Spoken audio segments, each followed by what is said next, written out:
tal fazendo um check-in com o seu bem-estar hoje? Seja muito bem-vindo ao RH em Movimento, um podcast do Well Hub. Aqui acreditamos na missão de fazer de todas as empresas uma empresa de bem-estar. Eu sou o Paulo Crepaldi, o PC, especialista em design de comportamento humano, e serei o host do episódio de hoje. E para fazer esse check-in conosco, nós convidamos a Juliana Campelo, gerente de saúde ocupacional no Banco do Brasil. A Juliana, ela é médica do trabalho formada na UERJ, pós-graduada pela PUC Inovação em Saúde e certificada em segurança psicológica pelo Instituto Feliciência.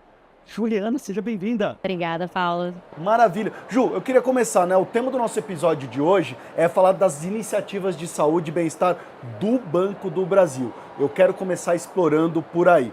O programa de saúde integral do Banco do Brasil é bastante abrangente, né? Incluindo iniciativas de atividade física, alimentação saudável, ginástica laboral, saúde mental, sendo essa última apoiada aqui pela Wells, da Well Hub. Quais são os principais pilares para vocês que guiam esses programas e alinham com as necessidades dos colaboradores? Perfeito. A gente desenhou o programa com 3 frentes de prevenção, né? Prevenção primária, secundária e terciária, para prevenir realmente que as pessoas adoeçam, né? Na prevenção primária, a gente tem os hábitos saudáveis, o pilar de educação e o pilar de ergonomia. Depois a gente tem o pilar de apoio psicológico, que já é a prevenção secundária, para quem já está começando a ter sinais de adoecimento, e um pilar de cuidado para quem já está adoecido ou com alguns outros problemas, né? Na prevenção primária e hábitos saudáveis, a gente tem a parceria com a Well Hub também, né? Que traz aí atividade física, e o nosso principal ponto, né? Que as pessoas se exercitem, façam atividade física. A gente também trata em hábitos saudáveis, alimentação saudável, então a gente tem uma parceria com o Albert Einstein, no Hospital Albert Einstein, para telenutrição para pessoas obesas no banco, que a gente oferta como uma solução, além, né, de outras soluções como aplicativos de nutrição também dentro da Well Hub. A gente também toca várias gamificações, né, em parcerias também, como o Desafio 30 Dias, que a gente colocou as pessoas para se exercitarem por 30 dias, fazerem check-ins no Wells, no Well Hub por 30 dias, trazendo ali o engajamento por meio da gamificação dos funcionários. Aí, quando a gente parte já para o pilar de educação, temos parcerias com a nossa própria universidade corporativa, né, com soluções para a liderança, para os funcionários. A gente tem uma trilha de saúde mental bastante completa, com vídeos de especialistas, inclusive, falando sobre adoecimento ou saúde mental também, né, fazendo vínculo seja com atividade física, seja com a psiquiatria em si, né, a necessidade de tratamento de algumas doenças no sentido de desmistificar também aquilo que é o adoecimento mental e saúde mental. E a gente faz muitas divulgações desses vídeos, então foi ajudando ali no engajamento do programa também, a gente trouxe essas soluções. E quando a gente passa já para o pilar de ergonomia, que a gente tem algumas soluções, desde a ginástica laboral online, que acontece 2 vezes por semana para todos os colaboradores, mas também temos uma consultoria em ergonomia, que os nossos serviços especializados em saúde e medicina, né, os SESMITs, Segurança e Medicina do Trabalho, eles fazem consultorias que podem ser online ou presencial com os funcionários para ajustar, né, seja o posto de trabalho ou até o processo de trabalho, né, indicando, por exemplo, pausas irregulares para que a pessoa consiga desenvolver o seu trabalho com mais tranquilidade no dia a dia e conforto, né? Se a gente vai já para o apoio psicológico, a gente tem a parceria com a Wells, né, que a gente oferta até 4 sessões por mês para cada funcionário que queira fazer. Isso é super importante, né? A gente tem uma capilaridade enorme, então ter soluções online são importantes, mas também temos ali o plano de saúde, né, com os seus prestadores, a CACI tem os prestadores de terapia também que a gente oferta. E quando a gente vai para o pilar cuidado, a gente já tem aquelas pessoas que estão adoecidas, né? Seja ali uma dependência química, então a gente tem uma linha de cuidado para dependência. Inclusive agora a gente está começando a falar um pouco sobre vício em jogos, né? Pessoas que estão altamente endividadas, que são funcionários do banco, inclusive, que precisam de um apoio porque tem essa dependência, né? Esse vício também em jogos. E dependência química também para drogas e abuso de substâncias, como outras. E a reinserção, né? O retorno ao trabalho das pessoas que estão afastadas há muito tempo, que precisam de um cuidado diferenciado.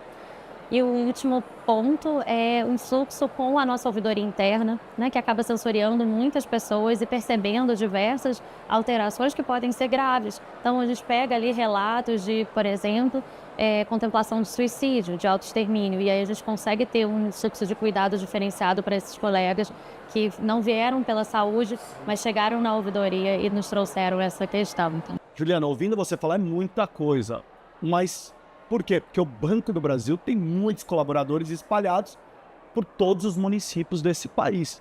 Eu fico imaginando o desafio disso, e principalmente, Juliana, eu queria que você contasse assim, um pouquinho dos principais pilares, né? Ou até muito dos resultados que vocês têm observado. Tem um KPI para se observar esses resultados, tanto em termos de bem-estar dos colaboradores, quanto para o impacto para o Banco do Brasil, para a organização? Não, a gente tem diversas métricas, né? É muito complicado falar só de um KPI, por exemplo, né? A gente tem muitas métricas para acompanhar os resultados do programa de saúde mental. A gente observa, por exemplo, o próprio absenteísmo, né? Então, você tem ali uma quantidade de pessoas que se afastam por ano, em especial de doenças psiquiátricas, que é o nosso objetivo, reduzir esses afastamentos. Claro que a gente não vai chegar a zero, né? Em relação a afastamentos, a gente nunca vai tender a zero, mas a nossa ideia é que reduzir isso, trazendo soluções dentro da empresa, que aquilo que a gente pode fazer para alterar as condições ambientais do trabalho, para proteger as pessoas, né, e trazer saúde mental para as pessoas, que a gente vem a fazer. Então, esse é um dos nossos principais métricas. Mas a gente também observa, por exemplo, sedentarismo. Né? Ao longo dos anos, a gente vem observando um crescente no sedentarismo, assim como obesidade entre os funcionários. Então, a gente também observa isso com o lançamento, né, desses desafios. Será que a gente está conseguindo impactar e alterar o resultado? Você está falando de uma análise de dados dos funcionários. Nossa análise interna, isso. Dos funcionários do Banco do Brasil, por meio, né, dos nossos... as nossas avaliações de saúde periódicas, né, que são obrigatórias por lei, a gente também colhe dados ali dentro que vão estruturar o programa que a gente tem. Então, quando a gente faz um desafio como Mexa-se com o Bebê, o desafio de 30 dias, o nosso objetivo é que as pessoas conheçam as ferramentas que a gente está ofertando e tentar tirar do sedentarismo algumas pessoas, né, mudar aí o perfil de obesidade de algumas pessoas. Porque a gente também tem sempre esse questionamento, será que aquilo que a gente está ofertando está sendo utilizado por pessoas que sempre fizeram atividade física, que sempre fizeram terapia, ou a gente está conseguindo pegar pessoas que não usavam esses recursos antes e agora passam a usar. Então, esse é o nosso questionamento. E sim, a gente vem reduzindo ali o número de sedentários ao longo dos últimos anos. Ainda não conseguimos diminuir a quantidade de obesos. Sobrepeso no Brasil é um problema no Brasil, aí não só no Banco do Brasil, mas a gente está com essa grande meta aí. Então, a gente tem métricas de engajamento e algumas métricas de resultado também. Juliana, não deve ser fácil implementar esses programas de bem-estar numa organização do porte do Banco do Brasil. E eu queria que você contasse aqui para os nossos ouvintes, as pessoas que estão assistindo, como é que vocês superam esses desafios? Quais são os desafios e como é que faz para superar esses desafios? Um principal ponto é comunicação, né? Como é que eu faço chegar na pessoa que está no OIAPOC, a gente literalmente está no OIAPOC, é o Chuí, isso é real, existe uma agência em cada uma dessas cidades. Como é que a gente faz chegar a todas essas soluções, como é que eles sabem que isso tudo existe, né? Então, a gente depende muito da capilaridade também, da capacidade de comunicação das nossas gestões, da nossa gestão de pessoa regional. Então, é importante que a gente tenha isso e para fazer chegar essas soluções a todas as pessoas. A comunicação sempre foi um problema. Teve um momento que a gente tinha um colega do lado, assim, da baia ao lado da nossa diretoria, que não estava sabendo que a gente já tinha a Well Hub no nosso portfólio ali de soluções, né? Acho que isso é uma questão bastante importante. E a gente também tem dificuldades locais que a gente precisa tentar superar. Então, ter uma solução, por exemplo, como terapia online, é importante, porque quando eu estou numa cidade pequena, talvez não tenha um prestador de terapia naquele local, né? Eu não tenho acesso a isso. Ou então até tem, mas é uma pessoa que é teu parente, por acaso estava aí, né, a sua esposa, que é a pessoa que é a terapeuta dessa cidade. Então você precisa ter soluções realmente EAD para que você consiga atingir os colegas que estão fora. Então a gente tem a solução da ginástica laboral, a gente tem os aplicativos, né, eventualmente ali da Well Hub, se você não tem, por exemplo, uma academia naquele local para você utilizar. Tem a terapia online, então acho que a gente conseguir chegar com qualidade, né, a todos esses municípios, do Iapoca Chuí realmente é bastante desafiador, sabe? Que as pessoas conheçam as soluções e utilizem as soluções também. Então, acho que são os principais pontos. O que aconteceu? A transformação digital, esse modelo híbrido que você está falando de ter a oportunidade de você fazer online ou presencial, tudo isso deve ter sido uma virada de chave gigantesca para vocês dentro do Banco do Brasil, né? Porque surgiu uma série de novas oportunidades. Com certeza. E a pandemia trouxe um pouco disso, né? A gente vinha tentando falar sobre o assunto, vinha tentando trazer essas oportunidades para os funcionários, mas até falar de saúde mental há um tempo atrás era um tabu. A gente é uma empresa bicentenária, né, com toda a sua estrutura, né, bastante consolidada, uma cultura muito forte. Como é que você começa a falar disso, de saúde mental, de saúde integral, com naturalidade? Quebrar esses tabus, quebrar essas barreiras é um desafio. E aí vem a pandemia, que coloca todo mundo numa situação de sofrimento, de incerteza, trazendo a reboque muitas soluções online, muitas soluções remotas que a gente consegue aplicar com qualidade, né, fornecer para os nossos funcionários. A gente tem um grupo muito seleto aí de pessoas que trabalham no banco, que têm acesso, sempre tiveram acesso a ferramentas e tecnologias e recursos, né, de ponta. Como é que você fala, olha, está aqui uma solução remota que é muito boa, né? Como é que ele vai aceitar isso? Então, a pandemia também trouxe um pouco dessa possibilidade da gente mostrar que tem coisas de qualidade sendo feitas de forma remota. A própria telemedicina, que veio também na sequência, né? O CFM vinha discutindo durante muitos anos como seria a telemedicina e deu uma guinada, a regulamentação melhorou e a gente conseguiu vários avanços nesse sentido, porque tinha também uma resistência do que é esse atendimento remoto. E hoje a gente está com a regulamentação muito mais flexível e a própria população aceitando melhor essas soluções. Juliana, você como médica de formação, a gente está discutindo muito sobre bem-estar corporativo aqui.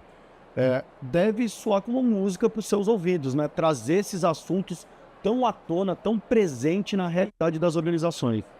Certamente. É uma grande oportunidade que a gente tem, né? E eu entendo que o bem-estar hoje tem que estar muito associado com as ações de saúde ocupacional, de saúde corporativa, para ter resultado, né? É muito fácil você dar um benefício, né? Você fornecer ali alguma coisa, uma massagem, mas o que a gente está fazendo para alterar aquilo que você tem de indicador de saúde dentro da tua empresa, o quanto que você consegue mudar realmente na vida das pessoas por meio dessas iniciativas, né? Que não sejam vistos como meros benefícios, né? Que você ganhou ali um kit de onboarding bonitinho, né? Para entrar na empresa, mas dentro do seu dia a dia, no seu local de trabalho, o que a gente tem de ferramentas que podem impactar a tua vida fora e tua vida no trabalho por consequência. E você deve ter visto, né, na construção de um programa de bem-estar integral, como vocês fazem lá no Banco do Brasil, tem um enorme desafio. Deve ter muitos erros, acertos. Eu queria que você contasse um pouquinho, assim, quais são esses erros mais comuns, até para a gente trazer para os nossos ouvintes, as pessoas que estão nos assistindo, e principalmente como que a gente evita esses erros, como que o Banco do Brasil fez para superar, ou talvez olhar para o erro, aprender alguma coisa e mudar. Eu acho complicado falar de erro quando a gente está sempre tentando acertar e quando a gente está falando de saúde, né? Falar de erro e saúde, para mim, está colocando alguém em risco. Mas do ponto de vista de tentativas e errar rápido, consertar logo, né? Eu acho que a gente precisa ter muita consciência de quem é o nosso público, qual é a nossa dor enquanto empresa e onde que a gente consegue atacar, né? Qual cultura que você tem ali, que você não vai conseguir mudar, então quanto que você consegue abordar certos temas, né? Quando está falando de sedentarismo e obesidade, por exemplo, que é uma crescente no Brasil, como é que a gente altera isso? Porque se eu consigo mexer nesse problema, a gente está falando de diminuir eventualmente a sinistralidade do plano de saúde, que no nosso caso, né, é uma autogestão, a gente está falando de diminuir o absenteísmo, isso diminui o presenteísmo dos demais colegas que estão ali presentes e estão trabalhando com uma sobrecarga porque você agora teve que se afastar. Ou a gente está falando de um impacto social, inclusive, o INSS, né, sendo sobrecarregado com o número de afastamentos, por coisas que são problemas de saúde que são preveníveis, né? E a gente consegue prevenir isso dentro da empresa como? Então, tem que cuidar para não tentar, eu acho, abraçar o mundo e fazer tudo ao mesmo tempo, se você não tem essa capacidade também gerencial do programa. Mas tudo que você fizer focado naquela tua dor, naquele teu problema, eu tenho certeza que vai ser um sucesso, né? Sempre focado na real dor da empresa, eu acho que a gente consegue começar. Começa pequeno, é melhor do que não começar. Lógico. Você falou de sinistralidade, a gente, em outros episódios, se você está acompanhando aqui o RH Movimento, a gente está discutindo uma série de episódios e esse tema já foi discutido também. Incrível como as pessoas têm falado muito, porque tem sido realmente um impacto grande. E aqui no caso de vocês é um pouco diferente do que a gente tem ouvido. Aqui a gente está falando da autogestão, né? De uma operadora de saúde aqui, não do resto que a gente está ouvindo, que é uma operadora de saúde terceirizada. Também esse é um tópico importante na autogestão, então. Independentemente, né? O modelo de saúde hoje, né, que a gente tem no Brasil, e até a cultura brasileira mesmo, a gente não enxerga, a gente quer ir no hospital de ponta para fazer o nosso exame de sangue de rotina. Né? Você não usa ali a estrutura da prevenção primária de uma forma adequada e sustentável. Então, se a gente não está pensando na sinistralidade, se a gente não está pensando em como mudar esse modelo de utilização em saúde, independentemente se você está contratando fora, se é uma autogestão, se você está dando dinheiro para o teu colaborador para ir lá contratar no mercado aquilo que ele faz, é insustentável. Então, a gente tem que pensar na prevenção primária sempre, a meu ver, e precisa dar as ferramentas para que as pessoas também comecem a mudar um pouco essa cultura da utilização de um plano de saúde, né, se é um benefício que existe ali para as empresas. Sim, presenteísmo e absenteísmo. Você tocou nesses dois tópicos que são extremamente importantes ambos, né? Como é que você tem visto? Qual que tem sido o resultado, por exemplo, ao utilizar um programa ou fazer uma parceria como vocês fazem aqui com a Wells, da Well Hub? Já tem tido resultado? Você já tem esses dados, vocês que gostam muito de dados, e deve ter um big data enorme com essa quantidade de colaboradores para analisar. Nosso data lake é profundo, digamos, mas a gente já começou a observar, sim, uma redução do nível de afastamentos por doenças psiquiátricas, mas ainda não é o ideal. Né? A gente ainda precisa trabalhar muito e... Vocês têm um número assim de delas? Você falou, ainda não é o ideal. Vocês estabeleceram uma meta, é isso? A gente tem uma meta de absenteísmo interna, né, que é algo que a gente tenta alcançar, lembrando que, e é complicado falar de meta em banco, né, porque é sempre vamos fazer mais, mas com absenteísmo você nunca vai melhorar tanto, né, você vai ter um nível mínimo, as pessoas vão quebrar uma perna, as pessoas vão ter uma gripe, uma cirurgia que vai precisar fazer, mas a gente tem sim acompanhado essa flutuação do absenteísmo, né? Então, você tem uma pandemia, você tem um número de afastados gigantesco e a reboque vem um número de afastados maior por doenças psiquiátricas por terem sofrido por tudo isso, né? A gente está ali no Rio Grande do Sul, né? Depois da catástrofe que aconteceu, você tem o início de uma primeira onda de afastamentos por doenças mais infecciosas, né? Alguma coisa mais corriqueira, trauma. E né, depois vem uma próxima onda que provavelmente aumenta aí o número de afastados por doenças psiquiátricas, porque demoram mais para se estabelecer. O que a gente pode fazer antes, né? Como que a gente trabalha para ajudar essas pessoas a superarem tudo aquilo que passaram, né? Então, assim, desde ações mais práticas, como mobilizações que o banco tem feito para doações e acolhimento dos colegas, acolhimento dos terceirizados, né? A própria Wells, a gente teve uma ampliação da cobertura para acompanhar os familiares das pessoas dos funcionários do banco nesse período. Então, o que a gente pode fazer para reduzir isso, né? Olha que ótimo. Não, maravilha. E olha, chegou aquela hora que é a nossa hora do check-in. Na sua opinião, Juliana, qual é o futuro do bem-estar corporativo olhando para grandes organizações como o Banco do Brasil? Essa pergunta é excelente. O futuro do bem-estar corporativo, a meu ver, a gente está caminhando agora, né? Saímos da necessidade de autoconhecimento, né?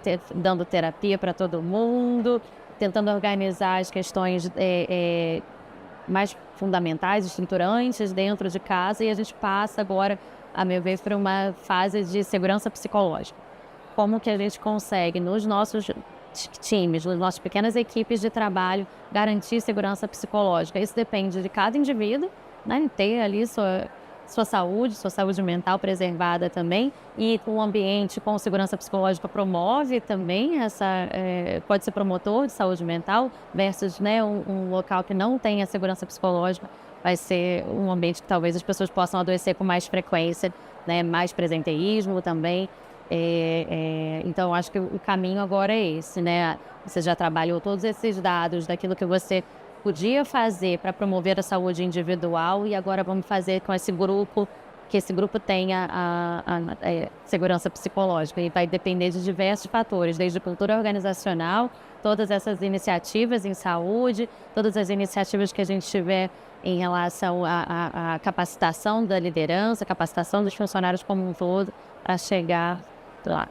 Maravilha, olha só, e assim encerramos mais um episódio do RH em Movimento, um podcast do Well Hub. Juliana, foi maravilhoso contar com a sua presença aqui. Muito obrigada. Esse bate-papo, ela contando um pouquinho desses insights valiosos das iniciativas de saúde e bem-estar do Banco do Brasil. E a gente espera que você se sinta inspirado a continuar essa jornada de crescimento, tanto profissional quanto pessoal. Lembre-se, se você ainda não é um cliente Well Hub, procure um especialista em bem-estar, o link vai estar aqui na descrição, ou se você estiver acompanhando pelo YouTube, vai aparecer o QR Code na tela. Muito obrigado por nos acompanhar até aqui. Se gostou do episódio, compartilhe e continue conectado conosco para mais conversas que inspiram. Até o próximo check-in com seu bem-estar.